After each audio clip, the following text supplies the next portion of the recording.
কোথায় যাবেন ভাই? কোথায় যাবেন? এ ভাইয়া কোথায় যাবেন? ডিসকাউন্ট আছে, আসেন। কোথায় যাবেন ভাইয়া? ডিসকাউন্ট আছে, কোথায় যাবেন?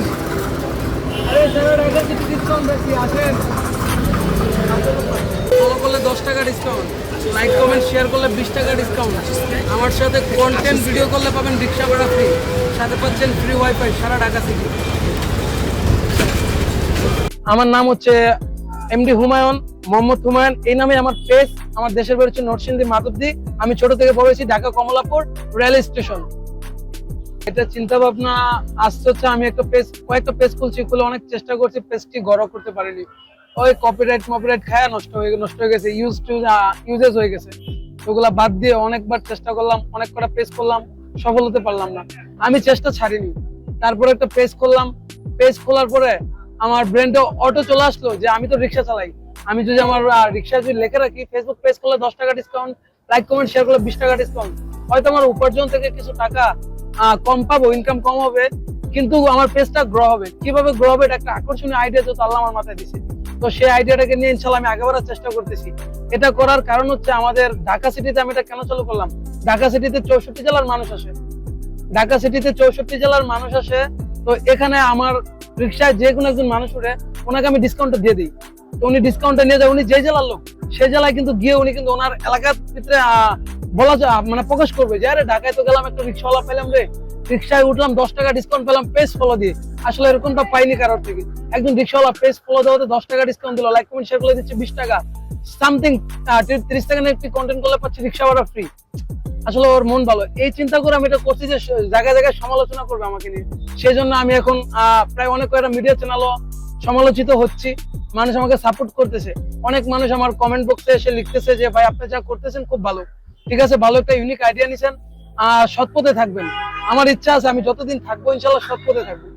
রিক্সা এখন এটা ভাড়ায় চালাচ্ছি, কোন একদিন নিজে নিবো ইনশাল্লাহ। সেই রিক্সাতে লেখা থাকবে যে পেজ ফলো দিলেই চলা যায়, ভিডিও করতে হয় না। আর্থিক সমস্যা হচ্ছে আসলে একটা সরকারি চাকরি বা একটা আসরকারি চাকরি আপনি যদি করতে যান, আপনাদেরকে সর্বনিম্ন 14 বছর লেখাপড়া করতে হয়, তারপরে কত ইন্টারভিউ, কত পরীক্ষা, কত কিছু করতে হয়, তারপরে কত টাকা বই কলম, কত কিছু নোট কিনতে খরচ হয়। শেষ অত সব শেষ করে আপনি কি পান? একটি সরকারি চাকরির আশায় বা একটি বেসরকারি চাকরির আশায়, তাই না? তো সেই ক্ষেত্রে আমি যদি 6 মাস আমি আমার ডিসকাউন্ট দেবো, আমার উপার্জন থেকে কিছু পাইতে হলে কিছু দিতে হয়, আমি আমার উপার্জন থেকে 6 মাস আমি ডিসকাউন্ট দিব, আমি কামাই নাই করবো 6 মাস, 6 মাস আমার স্বপ্নটা ধরে রাখবো যে আমার পেজটা গ্রো হবে। একদিন আমি মেটা কোম্পানির একজন চাকরিজীবী হয়ে যাবো, যেই চাকরিতে আমার অফিসেও যেতে হবে না, আর কোথাও যেতে হবে না, আমি ঘরে বসে বসে ইনশাল্লাহ 10 সেকেন্ডের 30 সেকেন্ডের ভিডিও আপলোড করবো, এখান থেকে আমার টাকা আর্ন হবে। সেজন্য আমি প্ল্যান করছি। আমার নিজস্ব পরিবার বলতে আমার নিজস্ব যেটা পরিবার, আমার ফ্যামিলি, মানে আমার আব্বু আম্মু, আমার আম্মু নাই, আমার আব্বু আছে। আমি আমার আব্বুকে আসলে আমি আব্বুর জন্য আমার লাইফটা নষ্ট হয়েছে, আমার লাইফ কিন্তু ধ্বংসের পথে ছিল। এক সময় আমি স্টেশন ছোট থেকে বড় হয়েছি, আমাকে স্টেশনের কম বেশি অনেক মানুষ চিনে। আর আমার স্টেশন আসা, স্টেশন থাকা, আমার এই এলাকায় এগুলা হওয়ার একটাই কারণ, একজন মানুষ, তিনি হচ্ছে আমার বাবা। তিনি বেঁচে আছেন, আমার আম্মুটা বেঁচে নেই। হয়তো যে আমার আম্মু থাকতো তাহলে তো আমি দেশে থাকতাম, ঢাকা আমি আসতাম না। কষ্টদায়ক মুহূর্ত ছিল, যে মা আমাকে দুনিয়াতে আনছে সে মা যখন আমার লাইফ থেকে চলে গেল, আমি ওনাকে কবর দিতে পারিনি, ওনাকে আমি মাটি দিতে পারিনি, ওনার লাশ আমার কাঁধে নিতে পারিনি। ওই মুহূর্তটা আমার লাইফে সবচেয়ে বেশি আমাকে কান্না করাইছে এবং কষ্ট লাগছে। আর হচ্ছে স্টেশন জগতে থাইকা যত জীবন 12-13 বছর থাকছি, 12-13 বছর পুরাই আমার কষ্টে কাটছে। এখান থেকে মুম্বাইতে গেছি, ওখানে গিয়ে লেখাপড়া করছি একটা অনাথ আশ্রমে, জেলখানার মতন, ওখানেও কষ্টে কাটছে। ইন্ডিয়া থেকে আমি আসার পরে এই কমলাপুরে আমি দ্বিতীয়বার আসছি আমার আব্বুর জন্য, নাহলে আমি দ্বিতীয়বার আসতাম না। তো সারা জীবন আমি কষ্ট করছি, কষ্টের পরে হয়তো আমি মানুষকে এটা এই জন্য চালু করছি যে টাকা উপার্জন করবো, শুধু এই জন্য না, এটা আমি চালু করছি আমাদের দেশে এই স্টেশনে আমার মতন অনেক শত শত মানুষ, ছোট বাচ্চারা এখানে আসে, এখানে থাকে। আসলে এই জগৎটা ভবিষ্যৎ অন্ধকার, একদম শুরু থেকে শেষ পর্যন্ত এখানে অন্ধকার ছাড়া কিছু নাই। এখানে কোনো শিক্ষা নাই, এখানে কোনো মানে টাকা পয়সা যা উপার্জন করা অর্ধেক থেকে বেশি নেশার মধ্যে চলে যায়, যেগুলা থাকে এগুলা খাইয়া দেয়া সমান সমান, ঠিক আছে। যারা এখানে আসে আমি তাদের মতো এখানে ছিলাম, ঠিক আছে। সেজন্য আমি এটা এই জন্য পেজটা চালু করছি, আমি যখন গ্রো হতে পারবো, বড় হব, তখন আমি আমাদের এই স্টেশনে বা আমাদের সারা বাংলাদেশে রাস্তার জগতে যারা থাকে বা যারা আসে, 2-3টা কারণে আসে, সেগুলো আমি জানি। যেরকম আমি একটা কারণে চলে আসছিলাম, ঠিক আছে, তো এরকম অনেক কারণে মানুষ এইসব জগতে চলে আসে, তারা যেন না আসে এইসব রাস্তা যেন না থাকে, তারা যেন কোনো কাজকর্ম করে, সেই ক্ষেত্রটা আমি প্রকাশ করার জন্য আমি এটা চালু করছি। কারণ এখানে শুধু কষ্ট, একটা কুকুরের লাইফ, রাব্বুল আলামিন একটা কুকুরের রূপে একটা প্রাণী তৈরি করছে। সেই কুকুর রাস্তাঘাটে ঘুমায়, রাস্তায় খায়, কিন্তু মানুষ সেই কুকুরের চেয়ে বেশি নিম্ন হালে এই কমলাপুর থাকে। এক বেলা খাবারের জন্য এইখানে যারা থাকে তারা অনেক কিছু করে, রাতে ঘুমায়, সকালে ঘুমাইতে উঠে কি খাবে সে নিজেও জানে না। আজ অব্দি পেজ চালু করার পরে 3 মাস, এখন আমার অনেক কষ্ট হচ্ছে। তো আমি সারা জীবন কষ্ট করছি, আর পেজ খোলার পরে যে কষ্টটা করতেছি সেই কষ্টটা এখন আমার কাছে ধীরে ধীরে আনন্দ বলে মনে হচ্ছে। কেন দিনে দিনে আমি প্রকাশতা পাচ্ছি, মানুষ আমাকে ভালোবাসা দিচ্ছে। আমি যেই পদেই আছি, ভালো কিছু করলে সব জায়গা থেকে কি রেসপেক্ট পাওয়া যায়। আমাদের দেশে যারা আছেন আমি তাদেরকে বলবো, ভাই ভালো কিছু করেন, ভালো কিছু করেন, ভালো কিছু আপনি অনেক কিছুতে করতে পারবেন। আপনি যে একটা কাজ করেন সেখানে আপনি সততা রাখতে পারবেন। যেমন সিম্পল, আমি একটা কোম্পানিতে জব করি, জাস্ট কোম্পানিতে দিনমজুরের কাজ করি। এখন এখানেও কিন্তু আপনার হালাল এবং হারাম আছে। কেমনে হালাল হারাম আছে? যেরকম 6 ঘন্টা ডিউটি, 6 ঘন্টাতে আমি 4 ঘন্টা ডিউটি করলাম, মন দিয়ে 2 ঘন্টা আমি সময় নষ্ট করে দিলাম। এই 2 ঘন্টার যে টাকাটা আমার কোম্পানি দিবে সেটাই কিন্তু হারাম। সেই হারামটা আমরা না খাই। জাস্ট আমি একটা উদাহরণের জন্য বললাম। এ বিষয়ে অনেক আছে আমাদের দেশে যারা হারাম খায়। আমি বলবো যে হারামটা ভাই খায়েন না, এটা খুব খারাপ। হালালের পথে আসেন। ইন্ডিয়াতে গেছিলাম, মুম্বাইতে থাকছি, পশ্চিমবঙ্গতে থাকছি, সেখান থেকে আমি কিছুটা শিক্ষা যোগ্যতা অর্জন করতে পারছি। সেজন্য হয়তো আমি রাস্তাঘাটে এখন আর থাকি না। আসলে শিক্ষা পাইলে মানুষের ব্রেন অটোমেটিক অন্যরকম চেঞ্জ হয়ে যায়, ঠিক আছে? তো এখানে যারা থাকে তারা অধিকাংশই কি মূর্খ বা লেখাপড়া নাই। কিছু কিছু বাড়ির থেকে কিছু লেখাপড়া আছে কিছু মানুষের, তারা হয়তো কিছুদিন থেকে এখানে থাকে না। তো অতি প্রথম সমস্যাটা হচ্ছে আমাদের দেশে শিক্ষিত থেকে বেশি মূর্খ। আর যারা শিক্ষিত আছে, এখানে অনেক শিক্ষিতর মধ্যে আছে ভদ্র বেয়াদব। আমাদের দেশে সবাই ভদ্র বেয়াদব না, অনেক আছে ভালো, অনেক আছে শিক্ষিত ভদ্র বেয়াদব। যেটা আমি রিক্সা চালাই, প্রতিদিন ঢাকাতে আমার হাজার মানুষের সাথে কথা হয়, উঠা হয়, বসা হয়। এখান থেকে আমি অনেক মানুষের ব্রেন নিজে পড়তে পারি।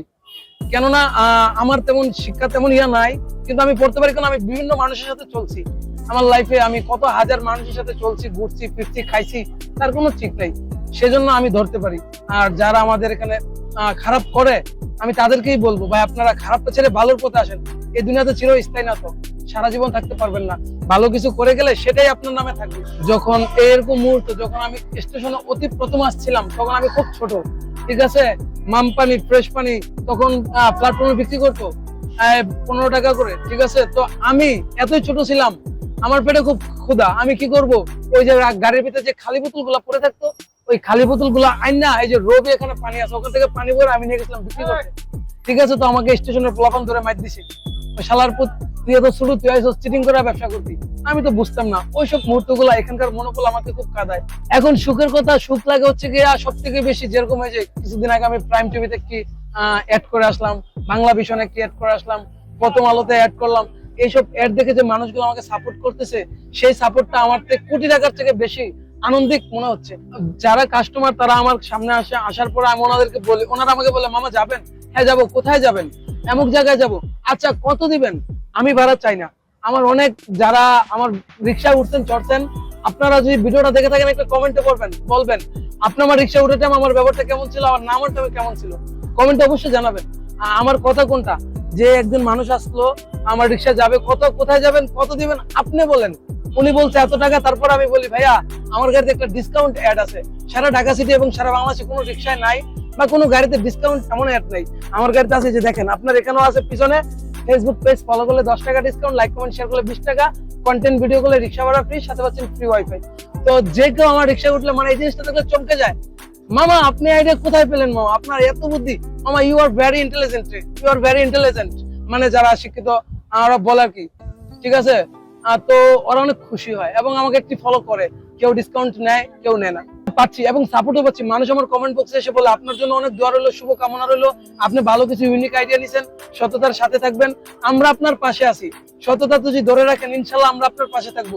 সেসব মানুষদের আমি বলি, ভাইয়া একটি ফলো করছেন, আপনি আমাকে একটি ক্লিক করে, একটি ক্লিকে তো আমাকে একটি ফলো করছেন। আমি যদি খারাপ কিছু করি, আপনার আইডিয়াতে লাগে, আবার একটি ক্লিক করে আপনি আমাকে আনফলো করে দিবেন, ঠিক আছে? যদি আমাকে আপনারা আনফলো করে দেন, 10 জন আনফলো করলে ফেসবুক অর্গানিক থেকে ধরে নিবে সে খারাপ কিছু করতেছে, তার রিচ ডাউন করে দাও। তো আমি চাইবো সারা জীবন ভালো কিছু করতে। আমি খারাপের দিকে তাকাবো না, কখনোই খারাপের দিকে তাকাবো না। ইনশাল্লাহ যতদিন বাঁচবো ভালো কিছু করার চেষ্টা করব। তাদের প্রতিটি আসলে আমাদের দেশে সবাই কিন্তু শিক্ষিত না, অন্যান্য দেশে ধরতে গেলে সবাই শিক্ষিত, আমাদের দেশে সবাই শিক্ষিত না। যারা এটার বিষয়ে জানে, ফেসবুক অর্গানিক বিষয় যারা জানে তারা অনেক খুশি হয়। যারা মানে আমাদের দেশে যাদের শিক্ষা নেই, যারা এই বিষয়ে জানে না, তারা বলে মামা আপনি যেটা চালু করছেন এতে তো আপনার কোনো লাভ হবে না। তো আমি ধরে ফেলছি তখনই যে হয়তো আপনার এই বিষয়ে আইডিয়া নাই, তার জন্য আপনি বলছেন কোনো লাভ নেই। আচ্ছা মামা, আমার আইডিয়া না হোক, আমার কোনো লাভ না হোক, আপনি ডিসকাউন্ট দিয়ে আপনার লাভটা নিয়ে যান। আপনি কি ফেসবুক চালান? যদি কয় হ্যাঁ ফেসবুক চালাই, তাহলে আমার পেজটা ফলো করেন, লাইক কমেন্ট শেয়ার করলে 20 টাকা অব্দি ডিসকাউন্ট পাবেন। আর যদি কন্টেন্ট ভিডিও করেন রিক্সা ভাড়াই ফ্রি। ঠিক আছে, কো মামা তাহলে তো আজকে নিতেই হবে। অনেকে যারা না বুঝে তারা কিন্তু ছাড়ে না, আর যারা বুঝে বা কন্টেন্ট ক্রিয়েশন করে তারা কিন্তু সর্বপ্রথম এসে ক্যামেরা বার করে যে মামা আমাদের দেশে এই প্রথম এত সুন্দর একটা স্টিকার আমরা দেখলাম, আসলে কোথাও আমরা দেখিনি এত সুন্দর পোস্টার বা কোনো ডিসকাউন্ট এই বিষয়। ঠিক আছে মামা, আপনি এগিয়ে যান, আমরা আপনাকে ফলো করব, কমেন্টও করবো, শেয়ারও করবো, আপনার আইডিতে আপনাকে মেনশনও করে দিব, কিন্তু আমার ডিসকাউন্ট নিব না। তো আমি সেসব মানুষদেরকে বলতে চাই আমাদের মন খুব ভালো, সেজন্য আমাকে এতটা করে সাপোর্ট করে। হ্যাঁ হ্যাঁ বলেছে ওইতে যারা বুঝে না, কি বললাম আমি প্রথম, যারা এর বিষয়ে ধারণা নাই। আমার স্টেশনে অনেকে আমাকে, কেউ একজন আছে আমি তার নাম প্রকাশ করবো না, যে আমাকে গালি দেয় বা এটাকে দেখতে পারে না, এটাকে যে অসম্মান করে, আমি তাকে পাশ কেটে চলে যাই। কেননা তোমার এ বিষয়ে ধারণা নাই, আর তুমি এ বিষয়ে কোনোদিন ধারণা আনতেও পারবে না, সেজন্য আমি ওকে পাশ কেটে চলে যাই। আর যে আমাকে মানে সাপোর্ট করে আমি তাকে সাপোর্ট করি ইনশাল্লাহ। এমনের কিছু হয় কিছু তথ্য শেয়ারের মাধ্যমে, আমি যতদূর জানি ফেসবুক অর্গানিক আমি তেমনটা বুঝি না, কিন্তু যতদূর জানি এগুলা হ্যাক হয় বা ইয়া হয় কোনো হচ্ছে কি আপনার তথ্য শেয়ারের মাধ্যমে। যেমন আমাকে একটা বড় কন্টেন্ট ক্রিয়েটর একটা মেসেজ পাঠালো, আমি বুঝি না, ভাই আপনাকে একটা মেসেজ পাঠাইছি, আপনাকে এরকম এরকম উপকার হইব, এই পিনকোড নাম্বার এটা সেন্ড করেন। সেন্ড করলাম মানে আমার আইডি চলে গেল। তো আমি এসব কিছু সেন্ড করবো না। ঠিক আছে, যেহেতু আমি কিছুটা বুঝি। আর হচ্ছে মেটা ভেরিফাইড, নিজের আইডেন্টি কার্ড দিয়ে যদি মেটা ভেরিফাইড একবার করাইতে পারে, তাহলে পৃথিবীর এমন কোনো হ্যাকার নাই ওইটা বাইন্ডার ভিতরে ঢুকবে। এটা হয়তো আপনি জানেন, চিন্তা করতেছি না, কিন্তু আমার আইডিটা নিজের আইডি কার্ড দিয়ে ভেরিফাইড করাইতে হবে পেজটা, কিন্তু ভেরিফাইড করাইতে যে ডলারটা লাগে সেটা আমার কাছে নাই। ইনশাআল্লাহ অর্গানিক থেকে পেলে আমি পেজটা ভেরিফাইড করাই নিব, তখন আর টেনশন থাকবে না, তখন আমার পেজ আমারই থাকবে। সর্বশেষ আমি যে জায়গায় আছি এই জায়গায় নিজেকে দেখতে চাই, কিন্তু এই গাড়িটা থাকবে না। আমার স্বপ্নের একটা গাড়ি আছে, সেই গাড়িটা আমি যেদিন বানাবো 64 জেলায় আমি ঘুরবো, 64 জেলায় ঘুরবো, আর ওই গাড়িতে লেখা থাকবে এই গাড়িতে চড়তে কোনো ভাড়া লাগে না, জাস্ট একটু ফলো করলেই চড়া যায়। নিজেকে সর্বশেষ ওখানেই দেখতে চাই।